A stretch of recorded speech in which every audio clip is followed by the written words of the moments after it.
अस्सलाम वालेकुम। क्या कभी आपने सोचा है कि साल के 365 दिनों में कौन से दिन अल्लाह ताला को सबसे ज़्यादा महबूब हैं? क्या कभी आपने ये तलाश करने की कोशिश की है कि कौन से दिन ऐसे हैं जहाँ पे जो दुआओं की कबूलियत के दिन हैं, जिन दिनों अल्लाह की रहमत के दरवाजे खुले होते हैं, जिन दिनों आप थोड़े सा अमल करते हो तो उसको बहुत ज़्यादा बढ़ा के आपको अजर दिया जाता है। अल्लाह के रसूल की हदीस है और मैं बात कर रहा हूँ ज़िलहिज्जा के पहले 10 दिनों की, यानी पहले अशरे की। इसकी कितनी फजीलत है, इसका कितना मर्तबा है, हमें मतलब मेजॉरिटी ऑफ द पीपल को पता ही नहीं है। ठीक है, पता हो तो, और ये अदर दिन रमज़ान है, यानी रमज़ान का तो सबको पता है, लेकिन इन दिनों का बहुत कम लोग जानते हैं। और अल्लाह के नबी अलैहि सलाम की हदीस है सही बुखारी में, आप अलैहि सलाम फरमाते हैं कि अल्लाह के नज़दीक कोई दिन ऐसा नहीं जिसमें नेक अमल इन 10 दिनों में किए गए अमल से ज़्यादा महबूब हों। यानी आप एक अमल इन 10 दिनों में करते हो और वही अमल आप पूरे साल करते हो, लेकिन जो अमल आप इन 10 दिनों में करोगे ना, उसका अजर आपको जितना मिलेगा पूरे साल में वो उन अमाल का आपको अजर नहीं मिलेगा।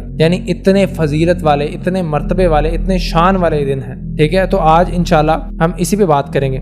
कुरान पाक में सूरह फजर की जो पहली 2 आयात हैं, अल्लाह ताला वहाँ पे कसम खाते हैं। ठीक है, अल्लाह ताला कसम खाते हैं कि कसम है फजर की और इन 10 रातों की। अक्सर हमारे जो मुफस्सरीन हैं, ख़ास तौर पे अब्दुल्लाह इब्न अब्बास रज़ियल्लाहु ताला अन्हु और क़तादा और इसी तरह के मुफस्सरीन हैं, वो फरमाते हैं कि यहाँ पे जो 10 दिनों की कसम खाई गई है अल्लाह ताला की तरफ से, इन 10 दिनों से मुराद यही 10 दिन हैं, यानी ज़िलहिज्जा के जो 10 दिन हैं यही 10 दिन हैं जहाँ जिन दिनों की कसम खाई गई है। यानी इतने फजीलत वाले दिन हैं कि अल्लाह ताला इन दिनों की कसम खा रहे हैं। ठीक है, और फिर ये हदीस भी आपको पता चल गई कि इन दिनों में जो अमाल आप करते हैं, पूरे साल में जो आप अमल करते हैं, तो इन दिनों के अमल के अजर बहुत ज़्यादा बढ़ा दिया जाता है। तो सहाबा ने अर्ज़ किया, या रसूलल्लाह, क्या जिहाद से भी ज़्यादा इन दिनों के अमल का सवाब है? तो आपने फरमाया कि हाँ, सिवाय उस शख्स के जो अल्लाह की राह में लड़े, अपना माल भी लौटा दे और अपनी जान भी दे दे, वो इनके बराबर हो सकता है। उसके अलावा कोई अमल इन दिनों के अमल के बराबर नहीं हो सकता।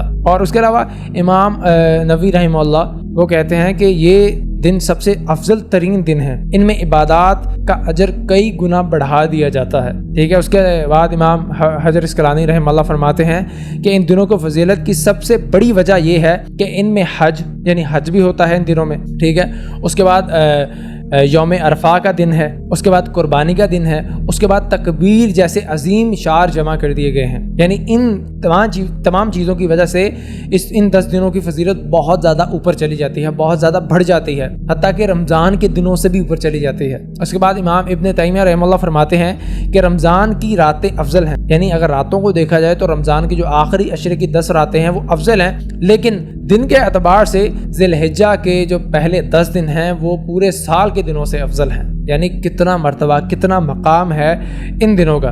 तो इन दिनों में हम क्या कर सकते हैं? यानी इतने फजीलत वाले दिन हैं कि और हम ये गुजार देंगे तो फिर 340-50 दिनों बाद ये दोबारा दिन आएंगे और तब तक हम पता नहीं ज़िंदा होते हैं या नहीं होते। अभी आप बहुत खुशकिस्मत हैं अगर आपने ये दिन पाए हैं, आप अभी वीडियो देख रहे हैं, यानी आप इन्हीं दिनों में हैं। आज कल से इंशाल्लाह शुरू होंगे। तो इन दिनों में हम क्या क्या आमाल कर सकते हैं? सबसे पहले तो हमें नमाज पढ़नी है, फ़राइज़ पढ़ने हैं, फ़राइज़ तो पढ़ते हैं। उसके बाद नवाफिल की आप ज़्यादा से ज़्यादा कोशिश करें कि ज़्यादा से ज़्यादा नवाफिल अदा करें। उसके बाद आप ज़िक्र व अज़कार कर सकते हो।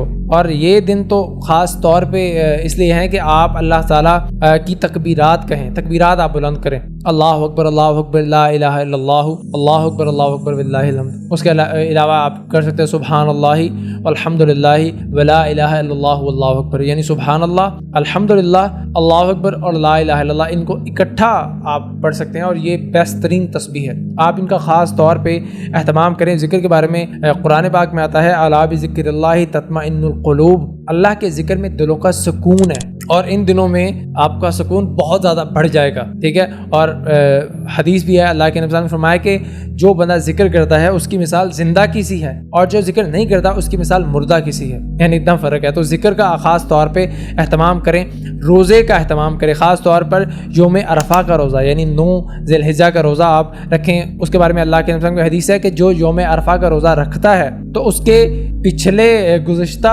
और आइंदा आने वाले साल के जो गुनाह हैं वो उनके लिए कफ़ारा बन जाता है। यानी एक रोज़ा आपके पिछले साल के गुनाह और आइंदा जो आप गुनाह करेंगे उनके लिए कफ़ारा बन जाएगा। और ये सगीरा गुनाहों की बात हो रही है, कबीरा गुनाह दुआ से माफ़ होते हैं। उसके अलावा आप सदका और खैरात कर सकते हो, आप अल्लाह की राह में दे सकते हो। यानी पूरे साल आप दोगे ना, जो सदका खैरात करोगे उसका जो अजर मिलेगा इन दिनों में जो आप करोगे उसका अजर उससे भी बहुत ज़्यादा है। یعنی یہ دن اتنے فضیلت والے دن ہے، توبہ استغفار آپ کر سکتے ہو. اور اس کے بعد جو کلائمیکس آتا ہے ان دنوں کا وہ ہے قربانی، جو عید کے دن ہم کرتے ہیں. تو خاص طور پہ قربانی کا اہتمام کرے، اور اس میں جو ریاکاری بالکل نہیں ہونی چاہیے. اللہ تعالیٰ کے پاس ہمارا جو ہے جانوروں کا گوشت نہیں پہنچتا، خون پہنچتا ہے. اللہ کے پاس آپ کا تقویٰ پہنچتا ہے، آپ کی نیت پہنچتی ہے، آپ کے دل کے احوال پہنچتے ہیں کہ آپ کس نیت سے اللہ کی راہ میں قربانی کر رہے ہو، اللہ کے لیے قربانی کر رہے ہو. تو آپ بجائے اس کے کہ سوشل میڈیا پہ دکھائیں لوگوں کو اپنے جانور کہ میں نے اتنا بڑا لیا ہے، یعنی شو آف کرتے پھرو، اس سے بہتر یہ ہے کہ آپ صدقے دل سے اللہ کی راہ میں قربانی کریں،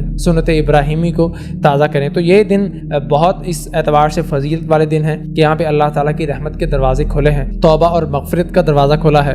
اللہ تعالیٰ اجر کو بہت زیادہ بڑھا دیتے ہیں. تو ان دنوں کو ہمیں ویسٹ بالکل نہیں کرنا چاہیے. اگر آپ نے ویڈیو دیکھ لی ہے تو آپ کو ان دنوں کی اہمیت کا پتہ چل گیا ہوگا. تو ہمیں ابھی تو ایٹ لیسٹ ویسٹ نہیں کرنا چاہیے. اور ایک اور بات کہ ان 10 دنوں میں آپ اپنے ناخن اور اپنے سر کے بال جو ہے وہ نہیں کٹوا سکتے. حدیث شریف ایسے ہی مسلم ہے غالباً، اللہ کے نبی نے فرمایا کہ جو بندہ ارادہ رکھتا ہو قربانی کرنے کا تو اسے چاہیے کہ اپنے ناخن اور اپنے بال ان 10 دنوں میں نہ کاٹے. تو آپ نے اس سے بھی پرہیز کرنا ہے. آخر میں اے دل کے مسافر، یہ زندگی دوبارہ نہیں ملے گی. اے غفلت میں ڈوبے انسان، یہ موقع بار بار نہیں آئے گا. یہ 10 دن رب کا بلاوا ہے، یہ دن بخشش کے دروازے ہیں، یہ لمحے قرب الہی کی سیڑھیاں ہیں. سوچ لو، کیا تو پھر 1 سال انتظار کرے گا؟ کیا تو پھر دنیا کے پیچھے دوڑتا رہے گا؟ یا تو ان لمحوں میں اپنے رب کی طرف پلٹ آئے گا؟ مت کہہ کل سے شروع کروں گا، کیونکہ کل شاید نہ آئے. اٹھ، جاگ، لوٹ آ. یہ دن ذی الحجہ کے دن ہے، یہ تیرے رب کی طرف پلٹنے کا وقت ہے. یہ پیغام دوسروں تک بھی پہنچا دیں تاکہ کوئی دل محروم نہ رہ جائے.